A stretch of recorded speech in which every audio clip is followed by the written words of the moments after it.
I observed earlier when we were looking at the introduction to sociological theories, I made observation that there are three broad paradigms that are found in sociological theories. They were conflict paradigm, structural functionalism paradigm, and symbolic interactionist paradigm. We have looked at conflict theory. It's a paradigm, although also as a theory. I want us now to pay attention to functionalist theory. Functionalist theory is yet another important theory that is quite popular among sociologists and by extension among social science scholars and researchers.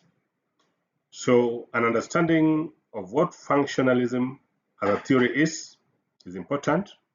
So we want to look at what it means, its origin, the key arguments, and also some of the weaknesses or criticisms that have been pointed out about the theory.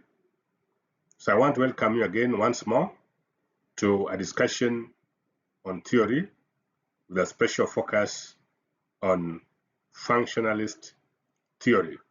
Sometimes it is called structural functionalist theory or simply functionalist theory. It is one and the same thing, and the ideas are basically the same. Welcome to our discussion. We commence our discussion with understanding of what functionalism means, and we want to say that functionalism, as I mentioned earlier, is also called structural functionalism, and it's a framework for building theory that understands or perceives society as a complex system that comprises of different parts which work together to promote solidarity and stability in society. So when you talk about functionalism, we simply mean a theoretical framework that understands society as being complex. And it is complex because it comprises of different parts. Now these parts, they work together for purposes of promoting solidarity and stability in society. This theory rose out of two great revolutions of the 18th and 19th centuries. These are the French as well as industrial revolutions. These two developments, among others, led to violence, widespread poverty, and also crowding in the cities or urban areas. Intellectuals of that time warned that without a strong society and effective socialization, there would be breakdown in social order and violence. And therefore, there was need for a strong society which is characterized by strong social bonds and rules and effective socialization. So when you look at this theory, the theory was a product of two important developments, that is the French Revolution and the Industrial Revolution. Of course, among the two, again, we also had other things such as urbanization. So this complex made it quite difficult for society to be understood the way it was understood then. And therefore, there was need for a different approach to understanding what was happening in society and also to prescribe what could be done in order to help a society come out of the problems or the issues that was emerging out of those two revolutions. So what are some of the propositions of this theory? Again, we want to adopt the same format that we adopted when we were analyzing the arguments of conflict theory. So what does theory say with regard to the structure of society? You will notice that in conflict theory, the argument was that a society is structured into two parts. One part represents the rich, the other part represents the poor. What then is the argument of this particular theory? They say that the theory argues that a society is made up of social structures and institutions, or rather, society is made up of different parts. They include the family, the political system, the economy, religion, and education. So the structures that exist in society, according to structural functionalism, are 5: family, politics, economy, religion, and education. This is quite different from what conflict theorists are saying. Now, these structures, according to theory, they are cohesive. Now, they are cohesive, that is, they function in unity. They share common norms and have singular and collective functions in society.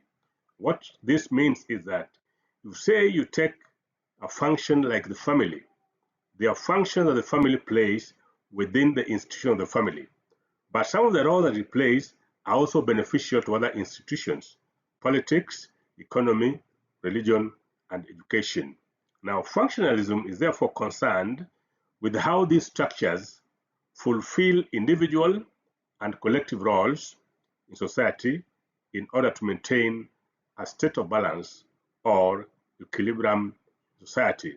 So from there we can see that uh, functionalism insists that a society is made up of structures or parts or parts, and these parts, they work in unison or in unity. They share certain common characteristics, and they also have both singular and common functions. In other words, they are functions that are specific to them, but they are also functions that cut across among and between them. The other key argument is with regard to the relationship between the social structures. We have looked at the structures and mentioned them. Now, how do these structures relate? Again, you notice that according to conflict theory, a society is made of two parts, and the relationship between those parts is that one of competition and conflict. Is that the case with the argument of functionalism? Exactly, it is not. A society, according to this theory, society is like an organism with different parts that are specialized to perform certain functions, with each of the parts being both independent and interdependent of each other. For example, citizens and businesses pay taxes to the state, while the state provides security and other services using taxes paid by the state. So here it can be seen that it is the role of citizens to pay taxes, and it's also the role of the state to provide security and certain services. So in that case, therefore, there is an element of interdependence. You do this, and in return, I do ABCD. Now, again, change in one part of the society necessitates change in other parts of society due to the relationship or rather relationship of interdependence. In other words, if certain changes occur in the family, there's a potential that those changes will necessitate changes in other parts of society, such as education, economy, among others.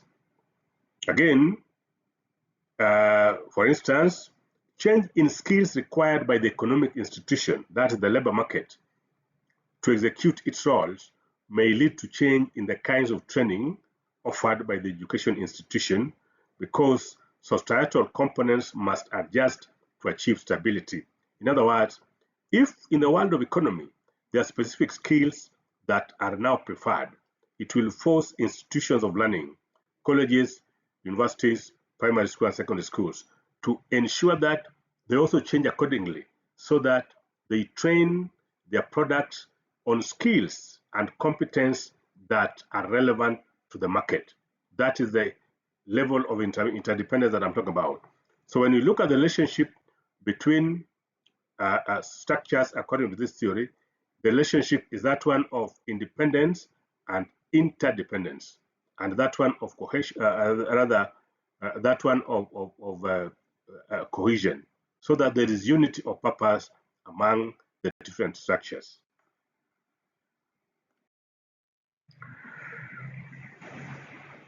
The other argument is with regard to the functions of these structures. We've noted that those structures exist.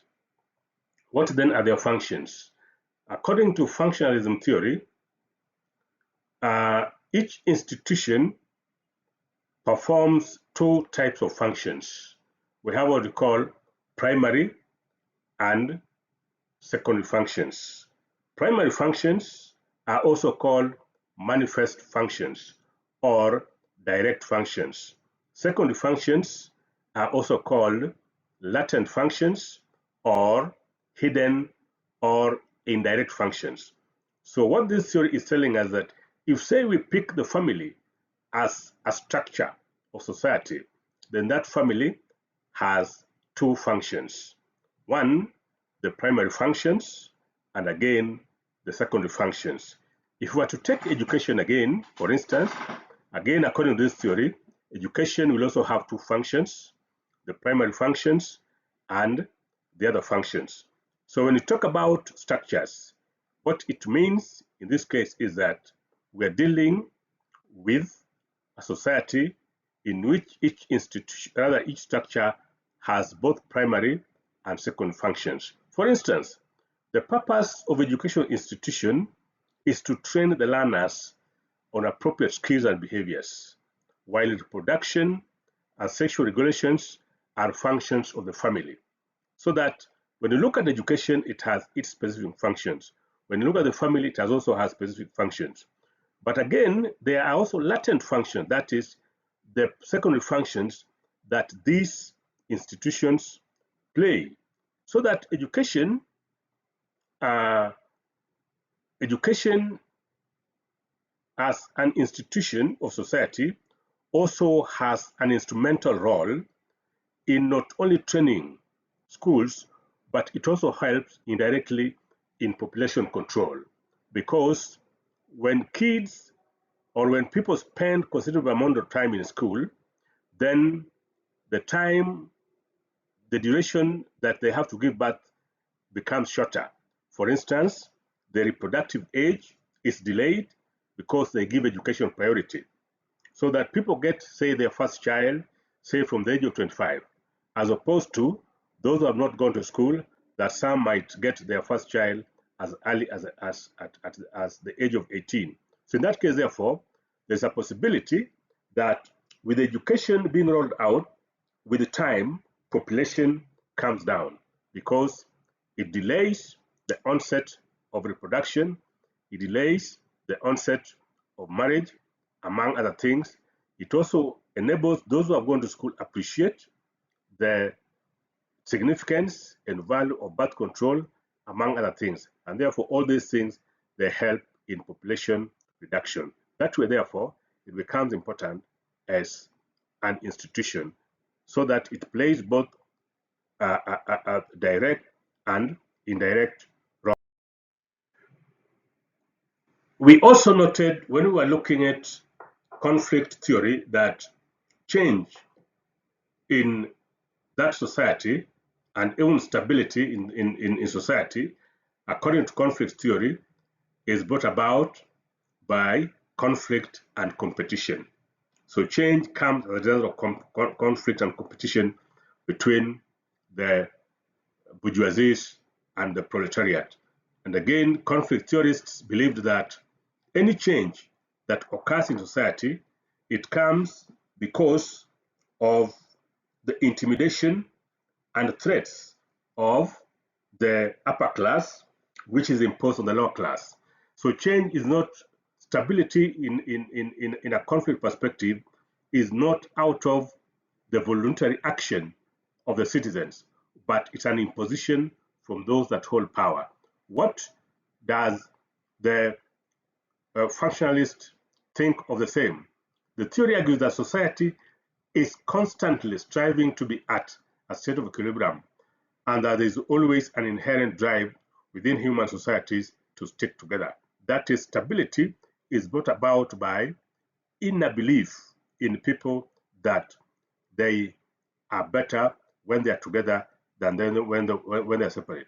And while society may undergo change, functionalists argue that such change is brought about by social consensus in which members of society agree upon and work together to achieve what is best for society as a whole.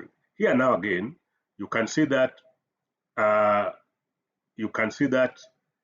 conflict functionalists are saying that any change that comes in society, it should not come as a result of revolution or violence, but through an agreement that members of society sit and discuss and agree that this is the change and this is the direction that we want our society to bring. That agreement and discussion is what they are calling social consensus. And functionalists also emphasize that consensus and order that exists in society focuses on social stability and shared public values. A society strives towards equilibrium not through dictatorial mandate by the leader of society, but rather because the social structure of societies encourage equilibrium. So again, here we can see a very clear distinction in terms of the effort that different players and sectors want the society to move in terms of moving forward. The other key argument that has been proposed by conflict or other functionalists is with regard to social cohesion. That is, what mechanisms do societies employ in order to promote unity and understanding among its members and between one society and another society? According to this theory, cohesion in society is achieved through two main mechanisms, and these are mechanical solidarity and organic solidarity. By mechanical solidarity, functions mean a form of social cohesion that arises when people in a society maintain similar values and beliefs and engage in similar types of work. And this form of social cohesion is mostly common in societies that are still traditional, that are still simple, such as the herding communities and those that generally still reside in rural areas where cultures are still not contaminated by other cultures from outside the communities. Organic solidarity, on the other hand, is a form of social cohesion that arises when people in a society are interdependent but hold to varying values and beliefs and engage in different types of work. And this form of social cohesion is mostly common in industrial societies and also societies that are complex, such as those that are based in urban areas. For instance, you might find in an urban setting, members have formed a group, say within the neighborhood, to control security. They have formed a group of residents, or what we call resident association, to control security and to fight other vices that they consider their children might be exposed to. In that case, therefore, that kind of setting might comprise of people from different cultures, but the need to fight certain common problems together forces them to solidify their unity, and through that, they become more effective in terms of building cohesion and together promoting certain values and principles that they consider valuable to them. In that case, they are exhibiting what we call organic solidarity. This is because they have different cultures, they have different backgrounds, but despite that, they still find need in them to engage together, even though they come from different backgrounds and they do different work. So that form of solidarity is what we call organic solidarity. And it's also a mechanism of promoting social cohesion among communities that come from diverse cultures. Let us now turn our attention to some of the criticisms that have been leveled against functionalist theory. One of them is the criticism that the theory is trying to promote inequality. And the theory has been criticized heavily for being unable to account for social change or for structural contradictions and conflict, and also ignoring inequalities such as race, gender, class, which causes tension and conflict in society. Indeed, these structures exist and these differences exist in society, but functionalists have ignored them because they have never made any effort to explain why they're there and the kind of problems that they might bring in society. Critics therefore see functionalism as being pro status quo, with its inherent inequality and subjugation of certain sectors of society. In other words, because functionalism promotes consensus and order, they do not find any meaning, any need to promote change and to condemn practices that promotes others and undermine others. In that case, therefore, it has been accused of being so much comfortable with things the way they were, even if they are not in any way advancing the welfare of humanity as a collective. Therefore, in this way, functionalism is accused for discouraging people from taking an active role in changing their social environment, even when such change may be of benefit to them.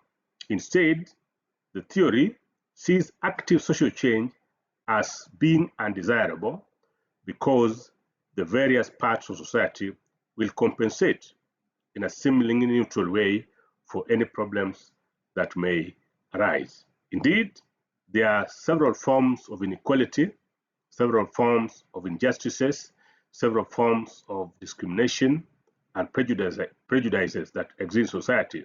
And therefore, it is not good enough for functionalists to assume that society is perfect, because by doing so, then they become blind to the realities of what actually exists in our society.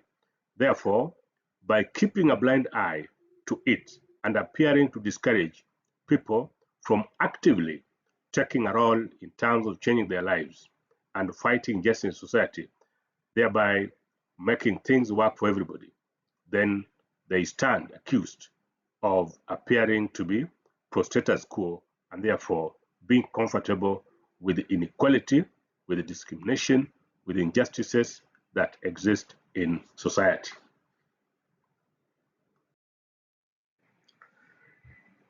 This theory has also been accused of assuming that the needs of members of society are uniform, that people's needs are the same across different cultures. And this, according to critics, is misleading because it's not true. Therefore, to functionalists, the attainment of societal needs amount to the attainment of individual needs that make up that society.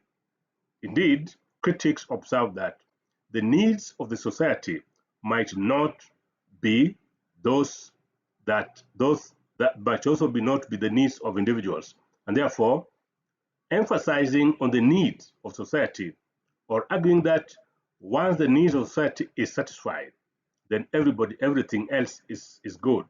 That, according to critics, is unfair because critics want to observe that societal needs are different from individual needs.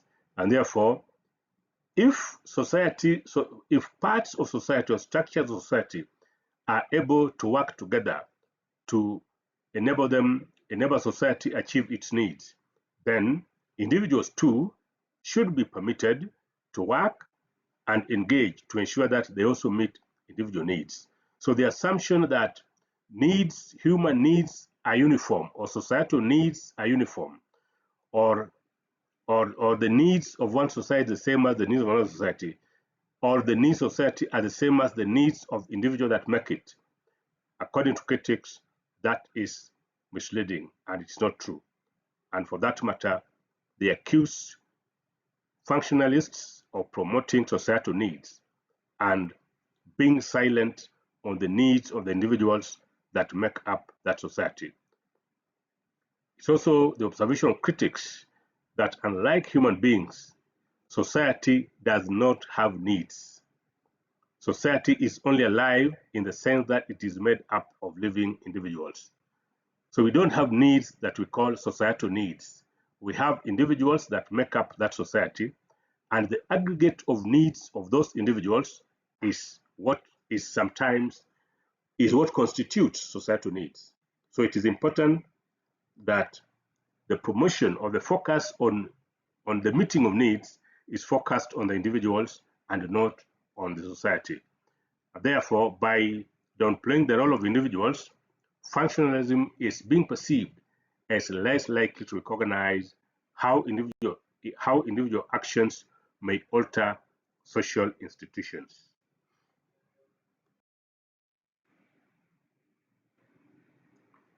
The other criticism that has been leveled against theory is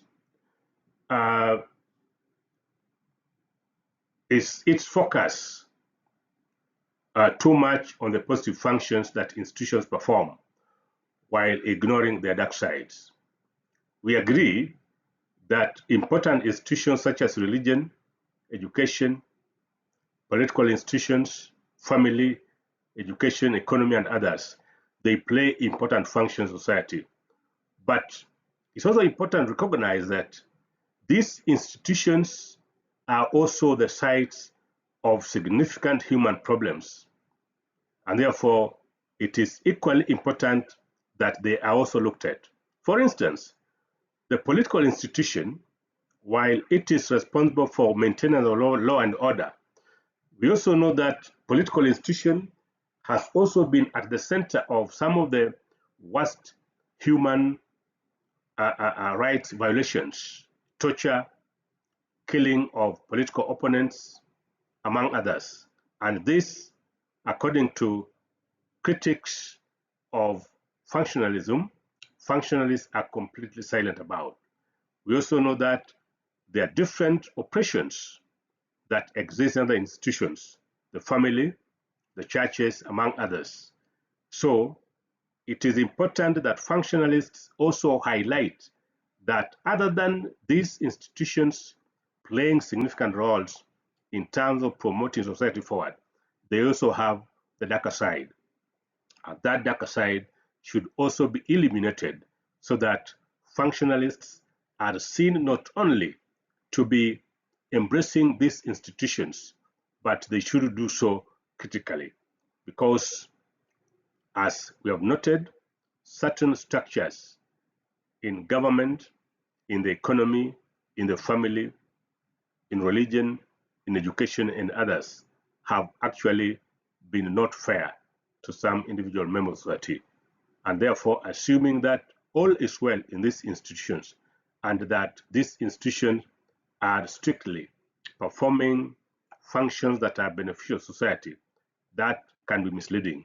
And so functionalists need to have a balanced view of society so that they not only look at the positive side of these institutions, but the darker side too, because it is through eliminating the darker side of these institutions that these institutions can change and therefore become better, and thus being in a better position to fulfill both their primary and secondary roles to society. Thank you so much for your time.